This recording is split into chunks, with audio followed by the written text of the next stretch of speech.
तो भोंदू भगवान के बगल में बैठा रूखी सूखी रोटी निकाल करके ठाकुर जी को देता है। ठाकुर जी खाते खाते कहते हैं, बोले भोंदू कल से ना और बढ़िया बढ़िया सामग्री लाना, हमको बहुत भूख लगती है।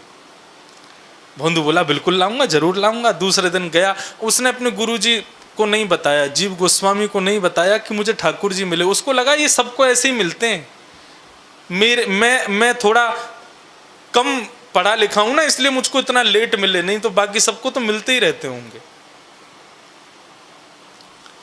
दूसरे दिन और सामग्री लेकर के गया, जाकर के ठाकुर जी को खिलाया। अब ठाकुर जी से उसकी मित्रता हो गई। एक दिन वो जा रहा था तो जीव गोस्वामी जी ने देखा कि अरे भोंदू तुम इतना सामान लेके कहाँ जाते हो, लड्डू पेड़ा बर्फी जलेबी मिठाई, इतने पकवान, एक पूरी हंडी भर के दही मक्खन मिश्री, इतना कौन खाता है भाई? अरे गुरुजी मैंने धृष्टता से आपको बताया नहीं, वो श्याम सुंदर है ना, राधा रमन जी जिनके बारे में आप बताते हो, शाम को कथा सुनते हैं जिनकी हम। बोले हाँ, रोज आते हैं अपनी गैया लेके, मेरे हाथ से ही खाते हैं, मेरे पास ही बैठ के खाते हैं, उनको बड़ा अच्छा लगता है मेरे हाथ का बना भोजन, तो मैं उनके लिए ही लेके जा रहा था। जीव गोस्वामी स्तब्ध हो गए। भोंदू की जगह कोई और बोलता तो मैं विश्वास नहीं करता, लेकिन भोंदू झूठ नहीं बोल सकता। जीव गोस्वामी सहज भाव से भोंदू के पास गए, गले उसके गले में ऐसे कंधे पर हाथ रखा, बोले भोंदू वो साक्षात भगवान है, अब उनको वहां जंगल में खिलाते हो अच्छा नहीं लगता ना, एक दिन आश्रम लेकर के आओ और यहां बढ़िया रसोई तैयार करके फिर उनको खिलाएंगे। अब तो वो भोंदू प्रसन्न हो गया, बोले मैं उनको लेके आऊं यहां पे, मैं लेके आऊं? बोले हाँ तुम लेकर के आओगे। अरे मैं जरूर लाऊंगा, मेरे गुरुजी ने बुलाया है, मेरे मित्र हैं श्याम सुंदर, मैं उनको जरूर लेके आऊंगा गुरुजी। आज भोंदू बड़ा प्रसन्न है, क्यों? गुरुजी ने आमंत्रण भेजा है। भोंदू आज इंतजार कर रहा है, प्रतीक्षा कर रहा है, आते ही कन्हैया को बताऊंगा मेरे गुरुजी ने बुलाया है, जिन गुरुजी ने तुम्हारा स्वरूप बताया वो तुमसे मिलने के लिए उन्होंने मुझको आज्ञा की है। ठाकुर जी आए, आकर के बैठे, बोले लाओ भोंदू भोजन आदि खोलो। भोंदू ने भोजन तैयार करके सब दे दिया, ठाकुर जी पाओ। बोले श्याम सुंदर एक बात कहनी है। बोले बताओ। हमारे गुरुजी है ना जीव गोस्वामी? बोले हाँ, जिनके हम रहते हैं, जिनसे आपके बारे में सुना, आपके रूप के बारे में सुना, उन गुरुजी ने आपको बुलाया है, हमारे यहां भोजन पर बुलाया है। ठाकुर जी भोजन करते करते रुक गए। बोले भोंदू देख, मैं तेरो मित्र हूं, तू मेरो मित्र है, हम दोनों को प्रेम परस्पर है, हमारे बीच में ये गुरुजी फुरुजी नहीं आने चाहिए।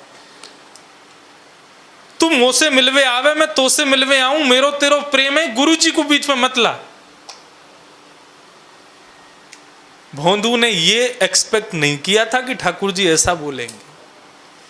भोंदू बोला तो इसमें बुराई क्या है? जिन गुरुजी ने आपका स्वरूप बताया, उन गुरुजी की कृपा से ही आप मुझे मिले हैं, उनके पास चलने में हर्जा क्या है? भगवान बोले मैं नहीं जाऊं, मोकू तो सहज भाव से प्रेम करवे वारे पसंद है, मोकू ये ज्ञानी फ्यानी इतने पसंद ना है, मैं ना जाऊंगा उनके पास। भोंदू बोले नहीं जाओगे? बोले नहीं जाऊंगा। हम कहेंगे तो भी नहीं जाओगे? बोले बिल्कुल नहीं जाएंगे। भोंदू बोला अंतिम बार पूछ रहा हूं, जाओगे कि नहीं जाओगे? बोले बिल्कुल नहीं जाएंगे। भोंदू ने सारा भोजन पकड़ करके और समेट करके रखना शुरू कर दिया। बोले जाओ, आज से हमारी तो, और सुनो ये हाथ में जो तुम्हारी रोटी है इसको भी दो, मत खाओ, जाओ। भगवान बोले वो तो खाने दे। बोले बिल्कुल नहीं मिलेगा। मेरे गुरुजी के पास चलोगे कि नहीं? बोले नहीं जाएंगे। बोले तो फिर जाओ, हमारे पास भी आने की जरूरत नहीं है, उठो जाओ यहां से, और अपनी गैयाओं को भी लेके जाओ, आज के बाद भांडीर वन में दिख मत जाना मेरे को। ठाकुर जी पे चिल्लाने लगा। सारी सामग्री उसने व्यवस्थित कर ली। ठाकुर जी ऐसे जैसे कोई मुंह उतर गया ठाकुर जी का, जैसे कोई छोटा सा बालक कहीं जाने की जिद करे और माँ मना कर दे तो उसका मुंह कैसे लटक जाता है, ऐसे ठाकुर जी उसकी प्रत्येक प्रक्रिया देख रहे हैं। भोंदू रुकना, अरे भोंदू सुनना, बोल बात मत करो हमसे, दूर रहो। मेरे गुरुजी की अवहेलना करने वाला कोई भी हो, मैं दूर रहूंगा उससे। कल से या तो तुम यहां मत आना या फिर मैं आना बंद कर दूंगा। अब से हमको अपना ये जो ये सुंदर सा चेहरा बना के आते हो ना, ये दिखाना नहीं कल से मेरे को। भोंदू ने इतनी फटकार लगाई, ठाकुर जी सहम गए। अरे भोंदू बात तो सुन। बोले कुछ नहीं सुनना, हाँ या ना, आओगे या नहीं आओगे? बोले नहीं आऊंगा। बोले ठीक है तो फिर जाओ। भोंदू अपनी सारी गैयाओं को समेट करके सबको ले आया। बोले मैं जा रहा हूं यहां से। थोड़ी देर बाद आया, बोले मैं क्यों जाऊं, तुम जाओ यहां से, जाओ। ठाकुर जी का और उसका ऐसा विनोद होने लगा। अंत में भोंदू बोला आप तो जाओगे नहीं, ढीठ हो ना, मैं ही चला जाता हूं। भोंदू जाने लगा। अब जैसे जैसे भोंदू दूर जा रहा है वैसे वैसे ठाकुर जी की व्याकुलता बढ़ती जा रही है। देखते ही देखते ठाकुर जी के नेत्र सजल हो गए, जोर जोर से चिल्लाने लगे। लेकिन भोंदू पीछे मुड़कर के भी नहीं देख रहा। उसके सहज भाव से रोटी खिलाना, उसके सहज भाव से ठाकुर जी के बगल में बैठना, ठाकुर जी के चरणों को दबाना, ठाकुर जी के चरणों में लगी रज को साफ करना, सब याद आ रहा है राधा रमन जी को। और कह रहे हैं कल से कौन करेगा ये सब। थोड़ी दूर जाते ही जैसे ही भोंदू दिखना बंद हो गया, राधा रमन जी से मानो जैसे कोई तीनों लोक का साम्राज्य छीन रहा हो। अपने स्थान से दौड़े हैं श्याम सुंदर, और दौड़ करके गए और जाकर के भोंदू को अपने हृदय से लगा लिया। बोले तू जो कहेगा सो करेंगे, लेकिन तू हमसे दूर मत जा भोंदू।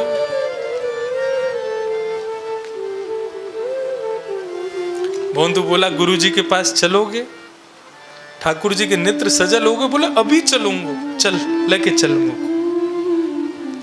जीव गोस्वामी अति विद्वान परम मनीषी आज अपने आश्रम में बैठे थे, तभी दर्शन करते हैं विशाल गौ समूह आ रहा है, और उस विशाल गौ समूह के बीच में एक छोटा सा ग्वारिया भोंदू और उसके गले में गलवैया डाल करके श्याम सुंदर जीव गोस्वामी के आश्रम में पधारे। इसको रस नहीं कहते, इसको रास कहते हैं। जहां कोई साम्राज्य छूट रहा था क्या भगवान का? वे तीनों लोगों के अधिपति हैं, वे तो उनको एक छोटे से ग्वारिया से क्या मतलब।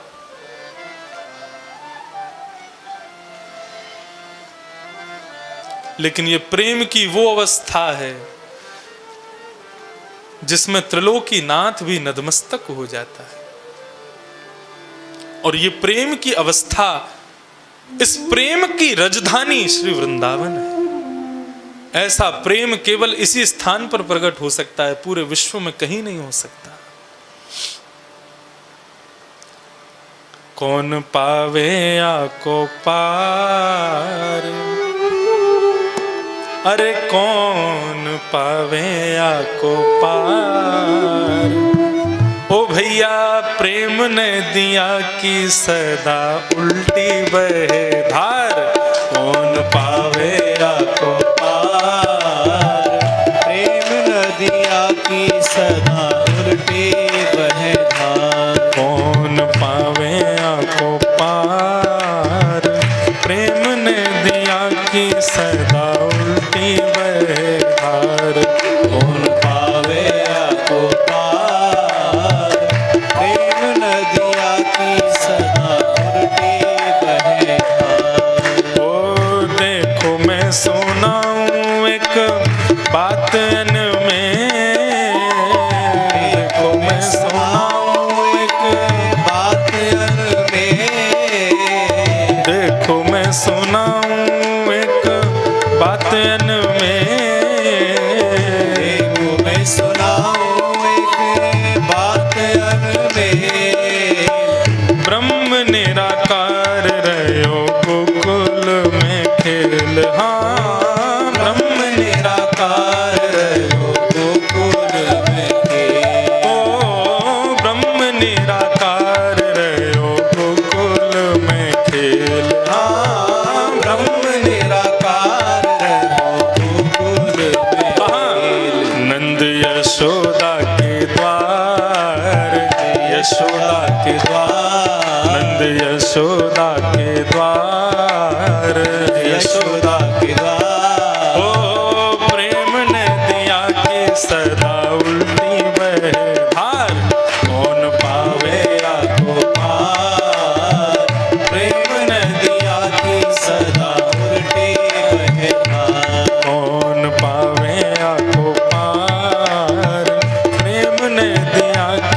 सदा उल्टी बहे धार।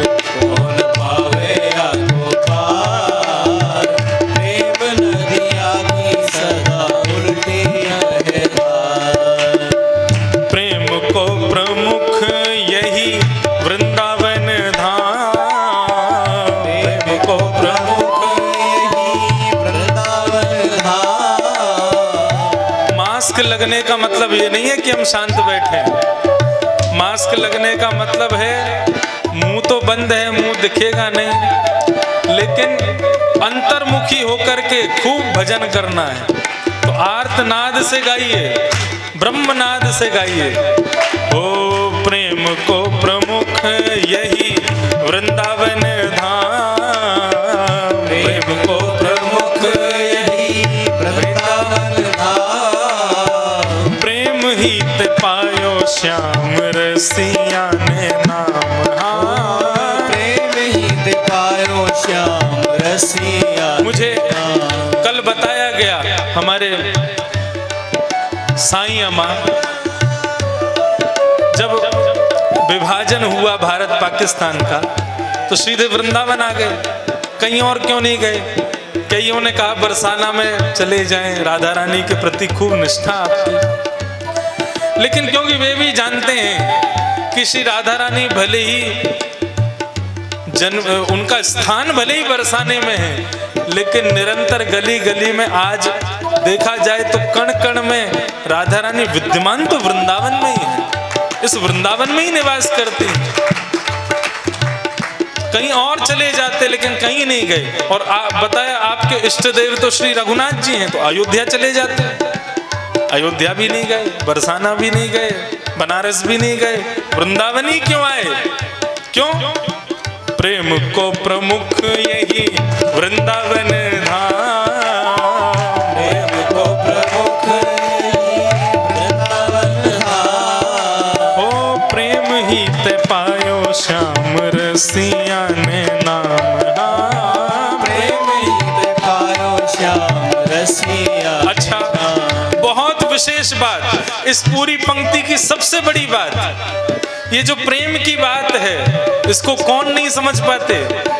या है जाने कहाँ गवार, जाने कहाँ गवार, या है जाने कहाँ गवार, जाने कहाँ गवार। ओ प्रेम ने दिया कि सदा उल्टी बहे धार। कौन पावे आपको पार, प्रेम नदिया की सदा उल्टी बहे धार। अरे हाँ, प्रेम ने दिया कि सदा उल्टी बहे धार।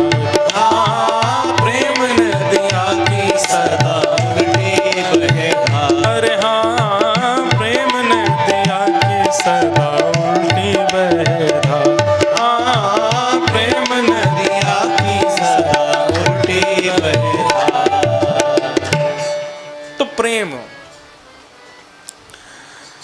तो मैं निवेदन कर रहा था कि अब यहां प्रारंभ होती है क्षमा। क्षमा भगवान की पत्नी का नाम भी है और धर्म के दूसरे लक्षण का नाम भी है।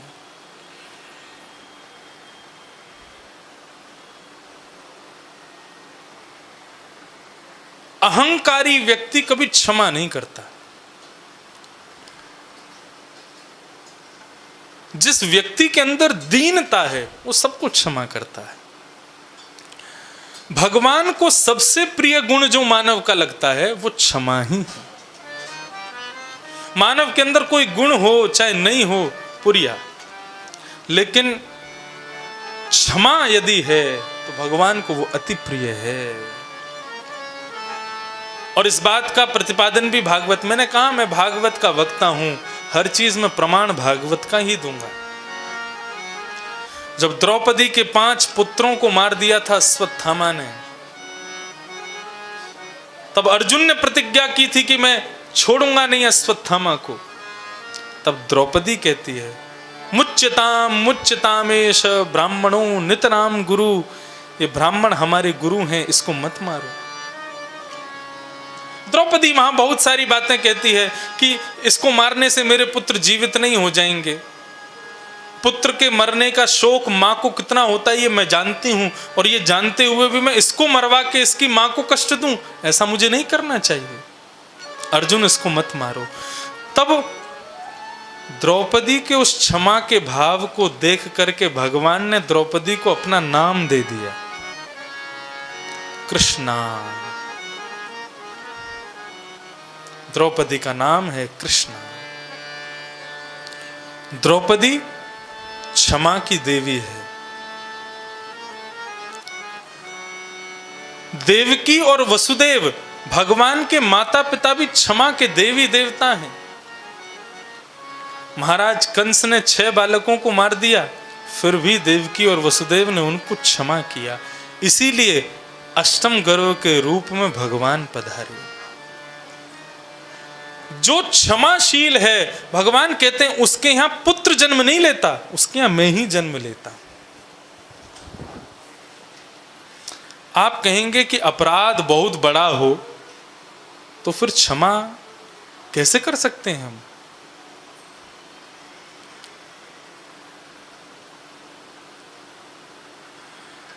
प्रकृति स्वयं दंड देती है और आज भी दे रही है।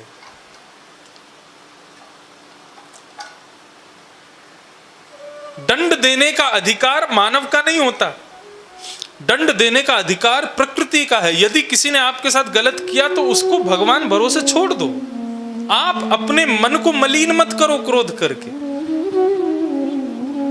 क्रोध करते ही आप देखो सब अपने आप आ जाते हैं आपके पास। क्रोध करते ही हिंसा जन्म लेती है, लोभ जन्म लेता है, काम जन्म लेता है, मोह जन्म लेता है। एक क्रोध के आगमन से सब आ जाते हैं। इसलिए धर्म के 10 लक्षणों में क्षमा को बताया गया। क्रोध नहीं करना चाहिए, क्षमा को रखो अपने पास। कितना भी बड़ा कोई अपराध कर दे, कितना भी बड़ा, आपको अपने स्तर से उसको क्षमा तक ही रखना चाहिए। उस समय बहुत लोग होंगे कहने वाले, अरे नहीं माफ करना चाहिए, नहीं छोड़ना चाहिए था, तुमने बहुत बड़ी गलती कर दी। लेकिन बंधुओं, प्रकृति से, कर्म से कैसे बचेगा वो व्यक्ति? आपने क्षमा कर दिया लेकिन उसका कर्म उसको क्षमा नहीं करेगा। कई लोग कहते हैं ना भगवान देख रहे हैं, भगवान अपने आप देख लेंगे। ऐसे ही रखा करो, स्वयं क्षमा करो। हमारी इस भारत भूमि पर आज से 600 वर्ष पहले एक बहुत बड़े कवि हुए, कविराज श्री जयदेव। नाम सुना है? जयदेव महाप्रभु, गीत गोविंद के प्रणेता। जिस गीत गोविंद पर श्री जगन्नाथ भगवान, श्री बालकृष्ण प्रभु अत्यंत मोहित रहते हैं, उस गीत गोविंद के प्रणेता हैं श्री जयदेव महाप्रभु। आप लोगों को आमंत्रण दे दूं मैं अभी से। हमारे गिरधर लाल जी का हर वर्ष उत्सव होता है, जन्म उत्सव, पाटोत्सव। पिछली बार प्रथम जन्मोत्सव था नाथद्वार में। इस बार द्वितीय जन्मोत्सव उनका होना था पंढरपुर में, लेकिन वो हुआ कहाँ? वृंदावन में, क्योंकि पंढरपुर जाने की स्थिति नहीं थी। हमारे लाल जी के उत्सव के विश्राम दिन ठाकुर जी के सामने रात्रि में पर्ची डाल दी जाती है, जो जो स्थान मन में आते हैं कि अगला उत्सव कहाँ किया जाए।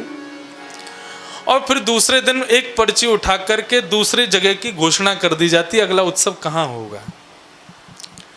तो इस बार भी यही किया। 4 स्थानों के नाम याद आए, जगन्नाथपुरी, द्वारिका और अयोध्या। और चौथी पर्ची हमने खाली रखी। मैंने कहा ये अगर आती है तो इसका मतलब लाल जी कह रहे हैं जहां तुम चाहो। तो रात्रि में जैसे ही मैं पर्ची उनके पास छोड़ने लगा तो एक पर्ची अपने आप उस समय नीचे गिर गई। मैं अब घबरा गया, मैंने उठाऊं नहीं, ये तो अभी से लात मार रहे हैं। मैंने वो पर्ची उठाई तो उसमें खाली, जहां तुम्हारी इच्छा। मैंने और असमंजस में पड़ गया। लेकिन फिर भी मैंने 3 पर्ची उन्हीं के पास छोड़ी। मैंने कहा नहीं, सुबह उठाऊंगा। दूसरे दिन कथा के मध्य में श्री राघवाचार्य जी महाराज अयोध्या से पधारे थे। उन्होंने पर्ची उठाई मन तो जिस जगह का नाम जप रहा था वही जगह आ गई। जैसी पर्ची खुली तो श्री जगन्नाथपुरी का नाम अंकित हुआ। तो अगली साल जो हमारे लाल जी का जन्मोत्सव मनाया जाएगा वो होगा जगन्नाथपुरी में। हमारे लाल जी का जन्मदिन आता है मकर संक्रांति, मतलब 14-15 जनवरी पे ही आती है मकर संक्रांति। तो 11 से 17 जनवरी 2022 हमारे लाल जी का उत्सव होगा श्री जगन्नाथ धाम में, और वहाँ सुबह कथा होगी, शाम को उत्सव होगा। इस बार आके देखिएगा। अब तो आप लोग भी हमसे, हमारा परिवार जैसे, हम बुला तो सकते हैं आपको, तो पुनीत भैया से कह देंगे सबको लेके पहुँचेंगे, सबकी व्यवस्था हम करेंगे। तो वहाँ जगन्नाथपुरी में कथा क्रम क्या रहेगा? वहाँ कथा क्रम रखा है गीत गोविंद। गीत गोविंद ठाकुर जी को कितना प्रिय है, केवल एक कथा से समझ लो आप। एक मालिन की बेटी, वो अपने बगीचे में जब पुष्प तोड़ने के लिए जाती है, सब्जियां तोड़ने के लिए जाती है, तो गीत गोविंद का पाठ करती है।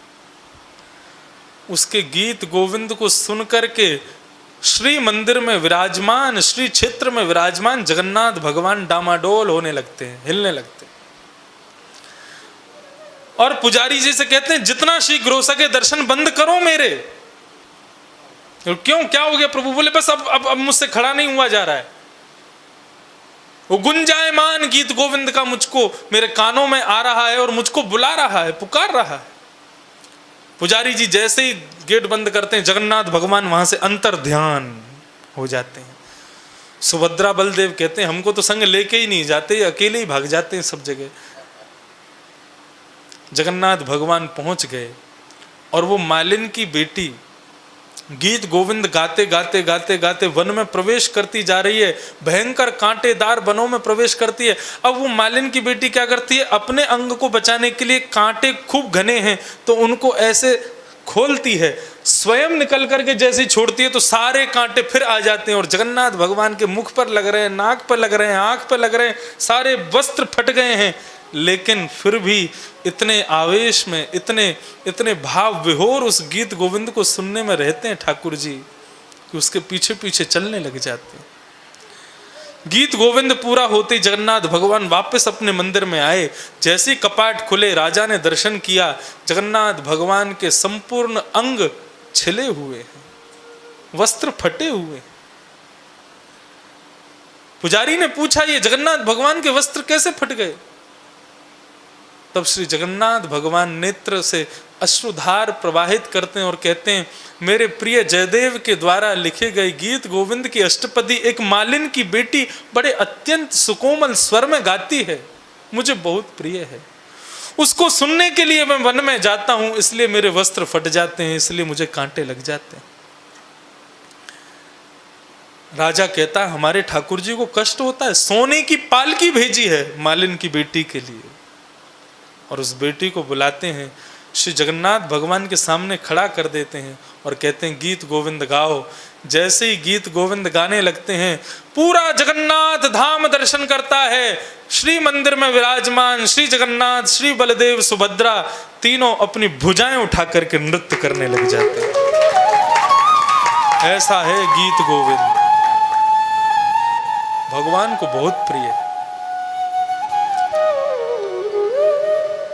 तो प्रयास मैं अभी से लगा हूं गीत गोविंद पढ़ने में, कथा करूंगा और कथा के बाद जाकर के देखूंगा थोड़ी बहुत भुजा ऊपर हुई कि नहीं हुई, जगन्नाथ भगवान थोड़े नृत्य किए कि नहीं किए। तो ऐसे आनंद की अनुभूति गीत गोविंद से होती है। आहा अभिनव जलधर सुंदर धृत मंदर श्री राधा मुख चंद्र चको जय जय देव हरे। जयदेव के द्वारा कृत जो गीत गोविंद उसकी विशेषता क्या है कि उन्होंने भगवान की प्रत्येक लीला के रहस्यों को खोला है। भगवान ने ये लीला की, इसके पीछे रहस्य क्या है, ये गीत गोविंद में लिखा है। अद्भुत ग्रंथ है। तो क्षमा के भाव से मैं गीत गोविंद का भाव कह रहा था। अच्छा, एक मैं भक्तमाल जी लाया हूं, एक छप्पे सुनाऊं आपको। श्री जयदेव महाप्रभु के गीत गोविंद को लेकर के एक छप्पे मैंने पढ़ा, तो भक्तमाल में कितनी अच्छी बात श्री नाभा जी कहते हैं कि जो व्यक्ति गीत गोविंद का निरंतर पाठ करता है, अपने ठाकुर जी को सुनाता है, उसके साथ क्या होता है। प्रचुर भयो तिहु लोक गीत गोविंद उजागर, कोक काव्य नव रस सरस श्रृंगार को सागर, अष्टपदी अभ्यास करे तिहि बुद्धि बढ़ावे। प्रचुर भयो तिहु लोक गीत गोविंद उजागर, ये गीत गोविंद है। अत्यंत सुंदर सरस श्रृंगार का काव्य है। यहां पर भगवान श्री किशोरी जी के और ठाकुर जी के श्रृंगार के काव्य ही कहे गए हैं। जो कोई भी इसकी 8 पदों की अष्टपदियां हैं गीत गोविंद में अलग अलग, जो कोई भी अष्टपदी का अभ्यास करता है उसकी बुद्धि तीव्र होती है। और क्या होता है, अंतिम पंक्ति सुनकर के मुझे रोमांच हो जाता है। राधा रमण प्रसन्न सुनने निश्चय तहाँ आवे। जो कोई भी व्यक्ति गीत गोविंद का पाठ करता है, श्री नाभा जी कहते हैं राधा रमण जी प्रसन्न होकर के गीत गोविंद सुनने के लिए निश्चित वहां आते हैं, जरूर आते हैं। अरे कहां तक कहें, एक मौलवी थे। मौलवी मतलब मस्जिद के विद्वान। तो विद्वान से मिलता है तो आपस में बात होती है। एक ब्राह्मण उनका मित्र था, दोनों संग में पढ़े होंगे। तो एक तो बन गए मौलवी, एक बन गया ब्राह्मण, बड़ा ऊंचा पंडित। तो मौलवी और ब्राह्मण दोनों जब बैठते थे, ये कथा गीत गोविंद में ही, मतलब गीत गोविंद के महिमा में लिखी गई है। तो मौलवी कभी अपनी कुरान की आयतों की प्रशंसा करते, कभी किसी की बात की प्रशंसा करते। देखा हमारे यहाँ ऐसा लिखा है, देखो हमारे यहाँ ऐसा लिखा है। हमारे नाना जी कहते थे ज्ञानी से ज्ञानी मिले करे ज्ञान की बात, मूर्ख से मूर्ख मिले दे घूसा दे लात।